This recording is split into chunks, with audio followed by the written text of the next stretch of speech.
आगे बढ़ते हैं और अब हमारे साथ फोन लाइन पर एलकेपी सिक्योरिटीज के वत्सल बुआ जुड़ चुके हैं। वत्सल, हाय, गुड मॉर्निंग, स्वागत है आपका आज के बाजार में।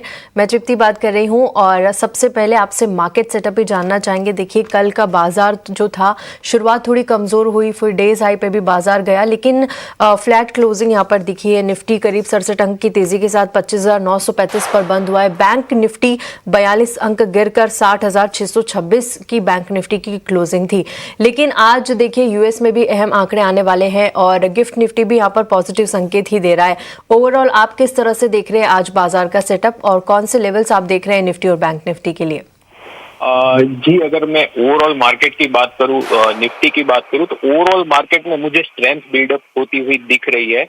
इस तरह से चार्ट पे Nifty 50 days exponential moving average के ऊपर सस्टेन कर रहा है और मार्केट कंडीशन आप देख सकते हैं कि पिछले 2 से 3 सेशन से पहली बार निफ्टी 500 यूनिवर्स के मोर देन 50% स्टॉक है are trading with the gain of 2.5%।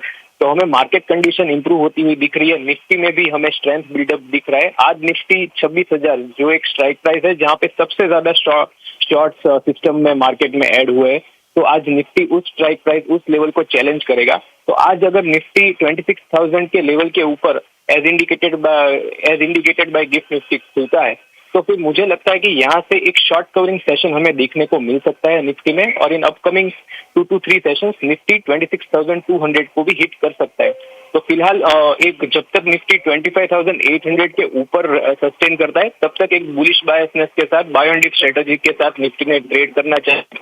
Immediate support के तौर पे 25,800 के लेवल्स को देखना चाहिए। पोजिशनल सपोर्ट के तौर पे 25,600 के लेवल्स को देखना चाहिए।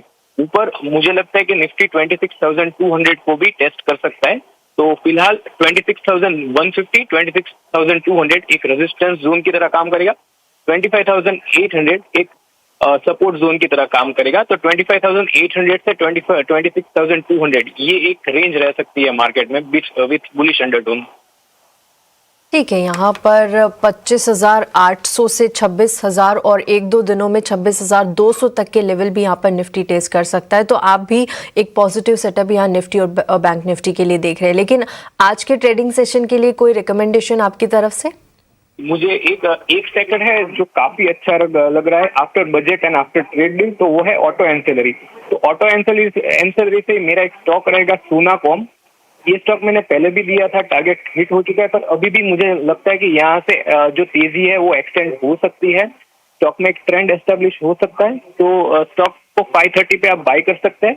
508 का एक स्टॉप लॉस रहेगा। ऊपर जो टारगेट मैं एक्सपेक्ट कर रहा हूँ वो 565 के टारगेट आप एक्सपेक्ट करके चल सकते हैं। दूसरा मेरा एक स्टॉक रहेगा इटरनल। तो इटरनल ने कई सेशंस के बाद एक डाउन ट्रेंड में स्टॉक चल रहा था। डाउन ट्रेंड के बाद स्टॉक ने कंसोलिडेशन किया। कल के सेशन में हमें कंसोलिडेशन ब्रेकआउट भी देखने को मिला, फॉलिंग ट्रेंड लाइन भी ब्रेकआउट भी देखने को मिला। तो मुझे लगता है कि स्टॉक में एक करेक्टिव फेज ओवर होके यहाँ पे मुझे लगता है रिज्यूम हो सकता है स्टॉक का ट्रेंड। तो स्टॉक को आप बाय कर सकते हैं 303 के लेवल पे। आपका एक स्टॉप लॉस रहेगा 289 का। ऊपर जो टारगेट मैं एक्सपेक्ट कर रहा हूँ और 322 के टारगेट आप एक्सपेक्ट करके चल सकते हैं। चलिए वत्सल, शुक्रिया आज फोन लाइन पर हमारे साथ जुड़ने के लिए और अपनी ट्रेडिंग कॉल्स बताने के लिए। लेकिन हम आगे बढ़ते हैं और बाजार